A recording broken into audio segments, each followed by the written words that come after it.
morning, and how are we? It's a quiet one today. I had a feeling it might be. It's the last week of the 6-week block, and for some people who follow term times, I know we don't all, but for some of us, it's some people are taking a break this week for half term. So hello if you're watching on catch up, because I think lots of people will be getting it on catch up this week. But hello to Jaden and Lene and Jack over in the chat, and everybody watching on YouTube. Just a reminder, if you want to take part in today's practical, I mentioned it at the end of last session, but don't worry, if you don't, you can just watch along.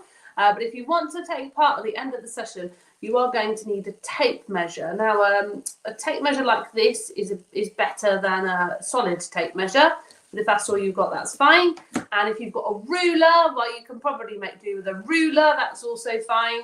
You're going to need a bit of scrap paper. And also I said that if you could come with your height in centimetres ready to go, then even better. But don't worry if you don't have any of those things. So I do. I have my tape measure, I have my pencil and my paper, and I've worked out that I am 180 centimetres tall. But absolutely don't worry if you don't have those things. But today, what we're going to do, and there's a reason behind why I've asked you to do those things, is because today we are going to be looking at Leonardo da Vinci. And this is going to be our last scientist and inventor that we are going to look at. Now, you may have heard of Leonardo da Vinci already. What sorts of things do you know? What do you know about Leonardo da Vinci? Do you know anything about him whatsoever? Now, Leonardo da Vinci, which is one of the reasons I've left him till last, is the fact that you could probably put him into quite a few titles. So we have the title of Scientist in Inventors for this 6-week block. Was he a scientist? Was he an inventor? Was he something else? Does anybody know anything about Leonardo da Vinci at all? So Jack says that he's seen some paintings of his in the National Gallery. So does that mean that he was a painter? Someone says that they think he might have been an artist or a scientist. Maybe there's both. He was left-handed. I don't know if that's true. But yeah, if you say so, that's a fact I don't know about Leonardo da Vinci. There's lots of things that people think they don't know. Some people might not know anything about Leonardo da Vinci, but then when we start talking about him, and some of the things he's remembered for, it might jog your memory. You do often when you're looking at medicine, if you've ever looked at medicine and health through time, you do often come up with Leonardo da Vinci for a particular reason. So absolutely, that is one of the reasons. Is he linked to the Da Vinci Code? Do you know what? I've never read that book, so I don't know. Now, the most famous, if you think you don't know anything at all about Leonardo da Vinci, you probably know one thing, and that is this particular painting here. This is Leonardo da Vinci's most famous painting. Do you recognise it? I'm sure you do. It's called the Mona Lisa. Nobody really knows. It's one of those mysteries. Nobody really knows who the person is in the painting. You can find lots of different interpretations of different people that historians think it might be, and art historians think it might be. And some people even argue that it could have been like a self-portrait of Da Vinci, that he might have used his facial proportions to paint it, and it might not have been a painting of anybody in particular. There's loads of theories over who the painting actually is of, but this is probably what he is most famous for. And the Mona Lisa, if you ever want to go and see it, is on display in the Louvre in Paris. And so some people would think that this is probably what he is most famous for. But I am going to hopefully change your mind by the end of this session, because he is worth remembering, in my opinion, for a lot more than this particular painting. And controversially, this is my interpretation, I have actually seen this painting in real life. I saw it when I was 9 and we went over to Paris to see it. and it's one of the most visited works of art in the world. So it could be something that you know, you kind of really build up. I was expecting to be really wowed when I was 9, and I got there and actually I was quite disappointed. Very controversial, I know, but I didn't think it was that great, and it's a lot smaller than I was imagining. I was imagining it to be a bit like some of the portraits in the Portrait Gallery in London, but it is quite small. Now, he painted lots of other things, including the Last Supper. So if you ever go to Milan, this is another, I'm going to turn my camera off so you can get a better view. But this is another painting that he is famous for. It's set in Milan. It's of the Last Supper of Jesus. And it, again, is a beautiful painting. I'm going to be controversial again. I'm not particularly wowed by it. I mean, he is very, very famous for it. It is a very... I mean, what do you think? Do you think it's a good painting? I mean, it's an interesting painting. It's shortly before he's betrayed by Judas. You can supposedly pick Judas out, but I can't actually remember which one Judas is in the picture. But this is another thing that he is famous for. And actually, that is one of the sort of the two main things. If you ever say about Leonardo da Vinci or you read something, those are the things that are often spoken about. Now, he was an artist, but he was so much more than an artist. He was a scientist, he was an inventor, he did live in Italy. He was born in 1452 and he died in 1519. So chronologically, if you're trying to work out when this is the time period that we often know as the Renaissance. And Renaissance means rebirth.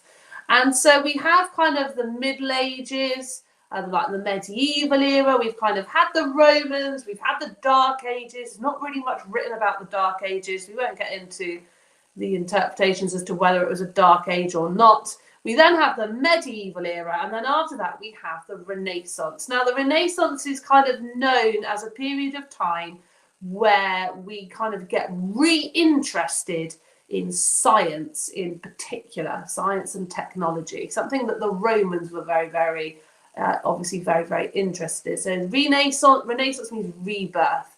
And so it's a time when people start to be really interested in education and in particular science, but also art and literature and music. And so this is the time frame he's living in. He's living in a time when people are really interested in developing their scientific thought. And he sometimes is referred to as the Renaissance man because unlike everybody we've looked at so far, he was a master of many things. So he was an expert painter, although, as I've said, and some of the paintings he's done are amazing. But when you look later at some of the other things he's drawn, you may also have the same view about the Mona Lisa that I do. He was a sculptor, he was an architect, he was a writer, but also he was a scientist, and he was also an inventor. Now, some people refer to Da Vinci as one of the most intelligent people of all time. And some people even refer to him as a time traveller, because if you look at some of his beliefs, his thoughts, his ideas of the time that he was writing, they seem centuries ahead of when he was living. And so some people almost refer to Da Vinci as a time traveller, because some of the things that he did and said and thought and designed and drew seem streets ahead of his time. Now, this is one of the drawings from one of his sketchbooks. It's a drawing of two separate things. And what I want you to look at is, I want you to look at, what do you think you can see? So what do you think you can see? It doesn't really matter whether you know what they are or not, but what do you think you can see from these images? So describe the things that you can see. And then what can you infer? So what can you learn or judge? That's the word. It's a really important skill. You see the term infer in lots of GCSEs, but what can you infer basically means what can you learn or what can you judge? So what can you judge about Da Vinci from this image? What do you think you can learn from him about this image? Now, I've turned my camera off because I'd also like you to take a really, really good look at his writing.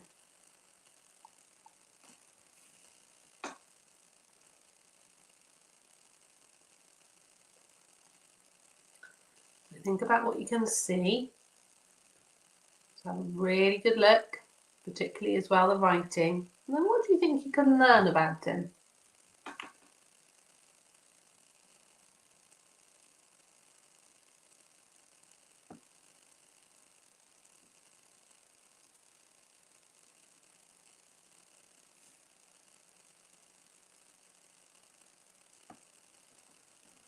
So let's have a little think. Now these are inventions. Now what he's quite famous for is he drew lots and lots of inventions. Now most of them were never made, but it shows exactly how precise his views and ideas were. So yeah, absolutely does show some sort of precision, really imaginative. Does look like maybe some sort of trap or a wheelbarrow or a cart, absolutely. You can see cogs and levers. It looks very mechanical. One does look a bit like a rake, but there's lots and lots and lots of different aspects to it that look really, really clever. If you look at his writing, he writes in nearly everything that we have of Da Vinci. He writes in the mirror image. If you put a mirror, if you look at it really carefully, it's written from right to left in mirror. So if you technically, I mean, he was writing in Italian and Latin, so I mean, we're not necessarily going to be able to read it anyway. But if you put a mirror down the centre of that piece of work and you look in the mirror, you will notice that he's written in the mirror image. Now, nobody really knows why he wrote in the mirror image. Some people have suggested he did it because he wanted to keep some of his designs secret. Some people think he did it because of the way that he wrote, either that he was left-handed or just the method that he wrote, that he smudged less if he wrote from right to left.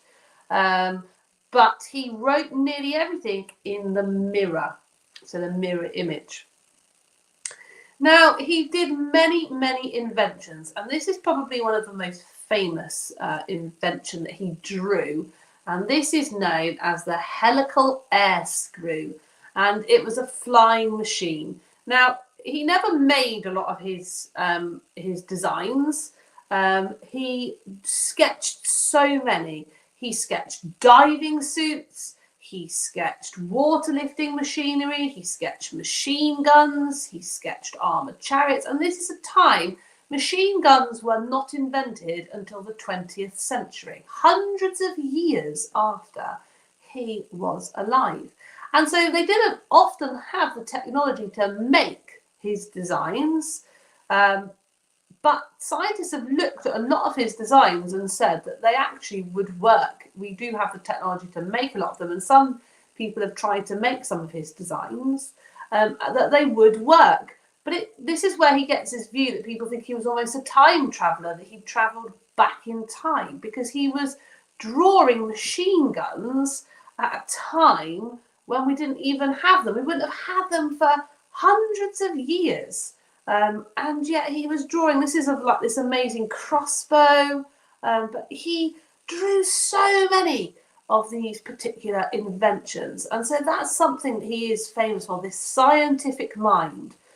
Now, another thing that he's particularly famous for, and this is what I'm going to turn my camera off again so you can see it a bit up close.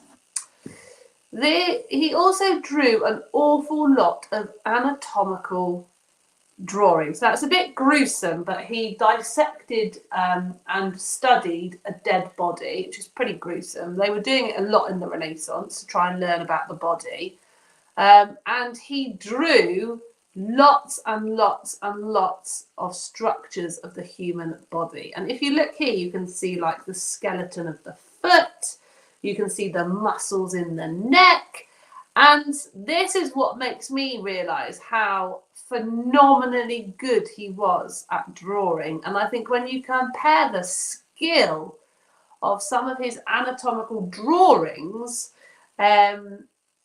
I think it makes the Mona Lisa, this is why I find the Mona Lisa a little bit disappointing. It makes the Mona Lisa, in my opinion, seem really kind of not as amazing as it could be, because his anatomical drawings are phenomenal. And I've looked at so many over the years. So I used to teach medicine through time at GCSE, and I just am wowed by them, absolutely wowed by them. And scientists today recognise that his work was hundreds of years ahead of his time. And so that's kind of a little bit of his background. So let's think about what we've learned. So let's look at some true and false statements. I've got 3 statements here. Leonardo's Da Vinci painting, The Last Supper, is on display in the Louvre. Da Vinci was a master of many different things. Da Vinci lived in Italy. So 2 are true and 1 is false. So do you reckon you could work out which one is the false one? Which is the false one? So some of you are saying that you've got a book called Inventions, which has pop-up models from the drawings of Da Vinci. Wow, that sounds good. Yeah. Oh, wow, I'd have liked to have gone to that exhibition where they made lots of his designs in real life. So which one is false? Wow, you should have worked out that the false one, drum roll, is the top one. You remember it's the Mona Lisa that is on display in France. It's the Last Supper that is on display in Milan. It's in its original spot where it's always been. So let's move on then to thinking about, so we've kind of looked at a bit of background, and now we're going to look at whether or not we think he was particularly important and significant as a scientist and inventor, because that's what we've done with everybody we've looked at for this 6 weeks. Now, one of the things that makes him quite famous is a sketch, an ink sketch of the Vitruvian Man. And you may have seen this picture before. It's quite a famous picture, the Vitruvian Man. And the Vitruvian Man shows a man in 2 positions. So a position where he is sort of got his legs straight and his arms sort of out, and then another one where his legs are sort of out in a bit sort of a semi-split and the legs are kind of up here. And you can see again all of those writings, all those illustrations around his drawing. And the reason that the Vitruvian Man is probably one of the most famous things to come out of Leonardo da Vinci's sketches is because he had a theory about the proportions of the human body. So proportions means, you know, how all of our body is sort of laid out physically. And so he worked out these particular proportions. And so what he said was, this is what he said, this is his theory of the Vitruvian Man. He said that the length, if we outstretch our arms and we measure our arms from fingertip to fingertip, that will be the same as our height. So our outstretched hands are going to be, if we measured them, exactly the same as our height. He also said that if you measure the length of your hand from your fingertip to the bottom of your hand, that is going to be 1/10 of your height. So your height, your overall height, is 10 of your hands. So that's another one of his theories. He then said that the top of your head to the bottom of your chin is 1/8 of your height. So your height is 8 heads. So if you could measure your head, your height is 8 heads. And then he said that the distance from your elbow to your armpit is the 1/8 of your height. So this bit here is, if you put 8 of those, that would be your height. And the distance from your elbow to the tip of your hand is 1/5 of the height of a man. And so that's what we're going to work out now. We're going to work out whether or not it's accurate. So you should have your height, or hopefully you do have your height. So the first thing you're going to do is you're going to stretch out your arms, and you're going to take your measurement. Now, you might need someone to help you. If you don't have anyone to help you, then the way that I did it earlier, is I measured from my outstretched finger. So I held the tape measure in my fingertips so I could stretch it out. And then I measured to the center of my chest, so the center of my chest, and then I went and measured the other side, and I added it together. So if you measure your outstretched arms, so from arm to arm, depends on how big your tape measure is. You might be able to do it all in one tape measure. Okay, so if I do it, mine's not quite enough because I'm possibly a bit taller than you. But I've worked out that my height is 180 centimetres. So if Da Vinci is right, then if I measure from fingertip to fingertip across my body, I should get 180 centimetres. So you work it out, is that what you get? Now, don't worry if you don't want to join in, that's absolutely fine, because I'm going to share my results. Now, my results are, it's wrong. So I am 180 centimetres tall, but my outstretched arms are 168 centimetres. So my arms from fingertip to fingertip, doing this, oh, I dropped my tape measure, that's not good, is actually smaller than my height. So it doesn't work for me. My fingertip to fingertip is smaller. I've only 168 centimetres. My arms are a little bit too short for that to be true. But if you're doing it at home, is it accurate for you? Is the length of your outspread arms equal to your height? So Jack says it is. For me, it's not. It's 12 centimetres out. So that's the first one to try. If that's a bit tricky or you're ready to move on, the next thing you can do is the length of your hand. So the length of your hand. So what you have to do is you have to get your tape measure and you have to measure from the top of your finger to the bottom of your palm, like so. And you need to make sure you're measuring from the top of your longest finger to the bottom of your hand. And as you can see, you should be able to see, mine is 18 centimetres. Now, if you have a calculator, you might find it easy. So the length of your hand is 1/10. So it depends how easy you can divide your figure into 10. Now, I am 180 centimetres. So if my hand is 1/10 of my height, if I divide my height into 10, that's what the figure I should get. And now, because my height is 180, we should know that 180 divided into 10 is 18. So my hand is accurate. My hand is definitely 1/10 of my height, because my hand is 18 and my height is 180. So it definitely works, that one, for us. But does it work for you? Because it's to do with your hand size, and my hand size is perfect. It might not work for you. It's an interesting one. So have a little go. Look at your height, work out your height, work out the length of your hand, and work out whether or not it works. Does it work? Now the next one is the top of the distance from the top of your head to the bottom of your chin.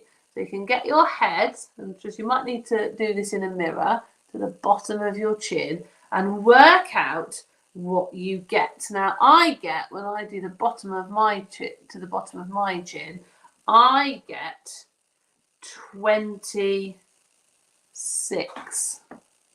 Okay, probably see it. You see it? I get 26. And the distance from the top of your head to the bottom of your chin is 1/8 of the height of a man. So you need to work out your calculator. You need to take your height and you need to divide it into 8. And then that's what it should work out. Now that one also works out for me because my head is 26 centimetres and then 1/8 of 180, if my calculations are correct, is 26 centimetres. So does that one work for you? So I have that one working too. So the second and the third one definitely works for me. My head, if I could take my head and measure my head, my height is definitely 8 of my head. And my hands are definitely, if I had 10 of my hands, I could put 10 of my hands, that would be my height. What about the next one? So the next one says the distance from your elbow to your armpit is also an 1/8 of your hand, 1/8 of your height, which basically works out that from your elbow to your armpit should be the height of your head. That's the same thing. So that's the next one you need to work out. So you need to get your tape measure. This is a bit more trickier. So put it by your armpit. I actually tuck it into my armpit and then go down and work out what you get. So what you get on your armpit. So if you put your armpit, put it in your armpit, down to your elbow. And what I get is I get 21 centimetres. I get 21 centimetres. Now, that doesn't work for me because 21 centimetres is not an 1/8 of my height. So the armpit one, and that doesn't surprise me because I also don't work with I've obviously got slightly shorter arms than Da Vinci would think, because if I outstretch my arms, that one doesn't work either. So it's no surprise to me that my armpit to my elbow, that one doesn't work either, because my arms are obviously a little bit too short. Now the next one, the distance from your elbow to the tip of your hand. So the elbow to the tip of my hand. So if I outstretch my finger, which can be a bit tricky, I get my tape measure out, stretch my finger and come along to my elbow, what I get is I get 38 centimetres. And that says that the distance from your elbow to the tip of your hand is 1/5. Now that is also wrong for me because it should be 36 centimetres, not 38, which is interesting because it might suggest therefore that this part of my arm is actually above average length, and actually the problem is this bit is obviously a bit shorter. But that one also doesn't work for me. But they're not far off. Some of you are finding potentially that they're way off. Some of you might find that they're accurate. Now, this is something you can go and do when I am off air. Go and use some adults, because you may find that because you're growing, that actually it doesn't work as well for you guys. But it might work for different people. So some of mine are accurate, some of mine aren't. But go and do this. Go and measure some grown-ups and work out whether or not the Vitruvian Man and Da Vinci's theory is accurate for you. Now, it isn't particularly accurate for me, but does it matter? Does it matter that actually his ideas weren't particularly accurate? Now, my interpretation is it doesn't matter, because what you have to understand, although it's a little bit of fun, and it is a bit of fun, just because it doesn't work and it isn't as accurate as it could be, that's not a reason to write Da Vinci off and say, wow, it wasn't true. Because he obviously did it on a few people and it was true. Now, first of all, we are in general slightly taller than we were in the Renaissance because we have a better diet. So that could be one scientific reason why the Vitruvian Man no longer is accurate for us. Because we are in general taller than we were because we have a healthier diet. We have an access to more fruit and veg, for example. The other thing is I don't think it does matter whether or not it's perfectly accurate, because I think it's the process.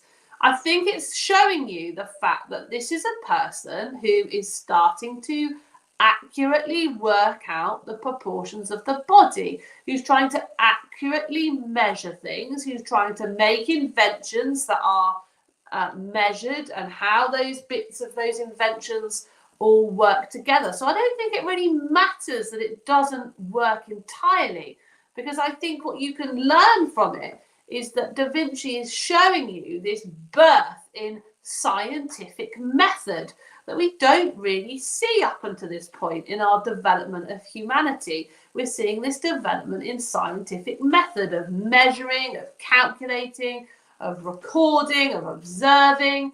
And it's something that was certainly popular in the Greek and the Roman times, but was something that was a bit more lost as we developed. And I think that's what Da Vinci shows. It shows that he was definitely ahead of his time. It shows you that he is really developing scientific thought. And if you think about society today, how much we have relied on scientific thought of measuring and testing. And Da Vinci is definitely a trailblazer for that. Now, interestingly, his anatomical drawings developed medical ideas, not so much during the Renaissance, because the drawings that he made were not published until after his death. But I think that he should definitely in your head be remembered for really developing medical ideas. His anatomical drawings are phenomenal. His paintings are some of the most famous paintings to have ever existed. And I think his inventions showed genius.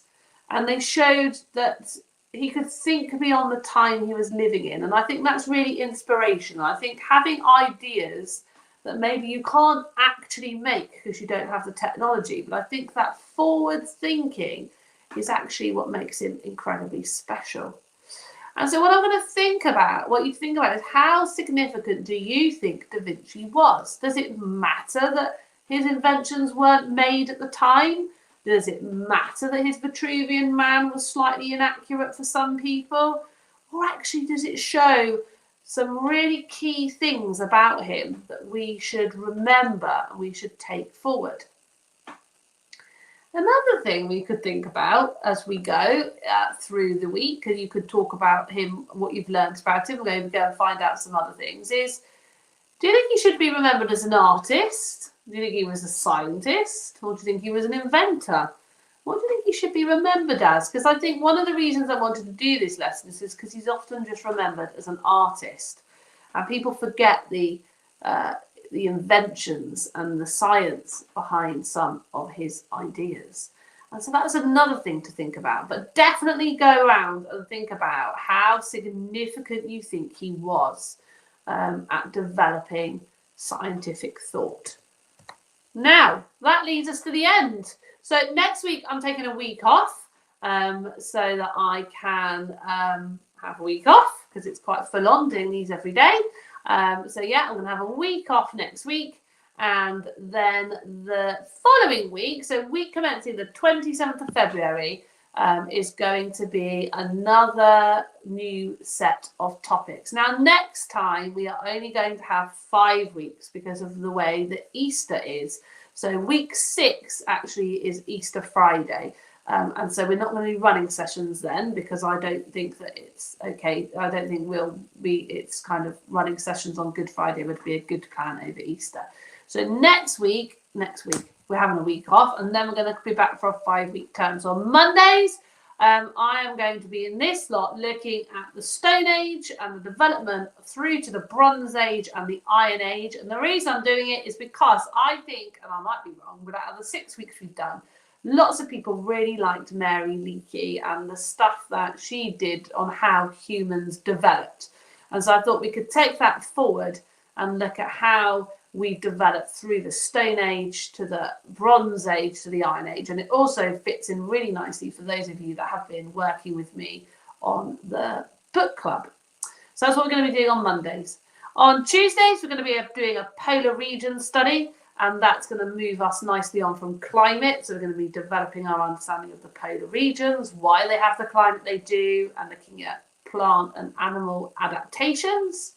On Wednesday, for little ones, we're going to be doing some short phonics activities because there's been a real request for those. But mainly the Wednesdays, we're going to be doing some science experiments. And so that's going to be Wednesdays.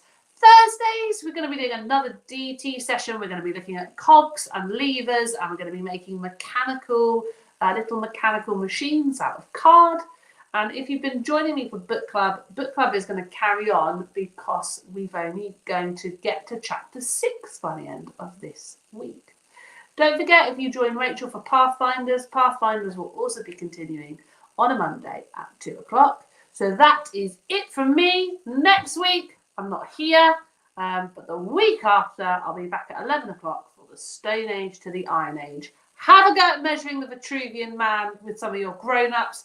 Do go and share over in our Facebook group whether or not you can get somebody to be the perfect Vitruvian Man. Can you get someone during the course of the week to fit all of the measurements? And I will see you in 2 weeks. Have a lovely week off.